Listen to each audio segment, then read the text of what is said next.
ჩვენი დაცემული ბუნება ჩვენგან დამოუკიდებლად, ჩვენი პიროვნული არჩევანისგან დამოუკიდებლად უარყოფს ღმერთის ჩვენთან ყოფობას. ოღონდ ღმერთი ჩვენთან არ იყოს. თავისთვის იყოს, კი ბატონო. რელიგიები იქმნება ესეთი. ადამიანები რომ რელიგიებს ქმნიან, ან უკვე არსებულს გამოცხადებიც ამახინჯებენ, როგორი ტიპის რელიგიები არსებობს?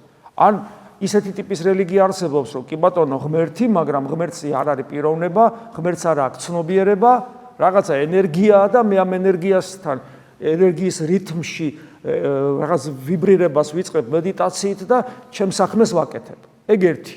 მეორე, პერსონალური ღმერთის წამთ, კი ბატონო, ღმერთი თავისთვის და მე აქ მიწიერი განზრახვები რაც ქონოდა ვერ აღვისრულე, თუ მე კარგად მოვიქცევი, 64-ში იმას მაჩუქებს. ეს მეორე.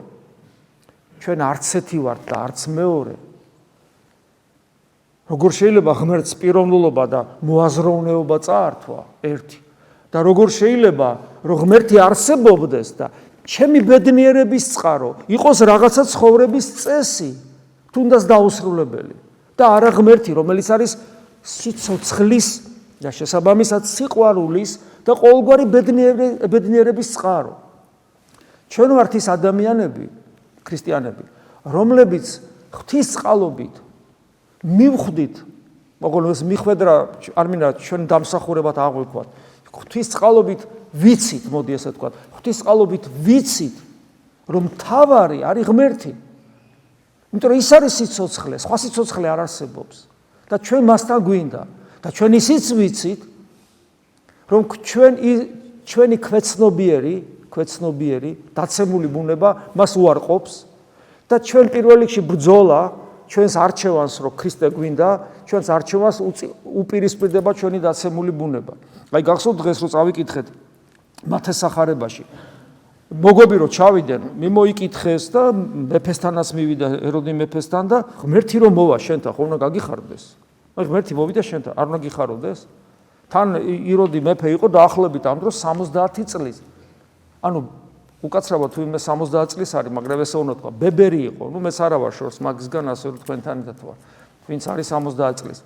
ანუ 70 წლის ადამიანმა განა რამდენი ხანი უნდა იცოცხლოს კიდე და უცებ მან გაიგო, რომ აი მოვიდა. არ უნდა გახარებოდა. და ვკითხულობთ, ეროდე მეფე შეძრწუნდა და არა მარტო ის შეძრწუნდა, ყოველი იერუსალიმი მისთანა შეძრწუნდა. რატო იერუსალიმში ამ შემთხვევაში იგულისხმება ის დიდარი და დიდებული ადამიანები, რომლებიც განცხრომით და ფუფუნებით და ძალაუფლებით ტკბებოდნენ.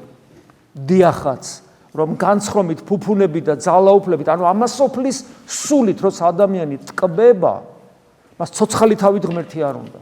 თუნდაც 100 წლის იყოს. ის ერთი დღეს თუ დარჩა, ის ერთი დღეს უნდა რომ თავის გემოზე გაატაროს და თავის გემოზე ისიამოვნოს, თუ ხორცი ამის საშუალებას იძლევა. და თუ ხორცის საშუალებას არ იძლევა, მაინც უნდა რომ თავის ღმერთის გარეშე იყოს, იმიტომ რომ ჩემს სიამაყეს ხორცის უძლურება ხელს არ უშლის. გესმით, ეს არის ყველაზე დიდი უბედურება.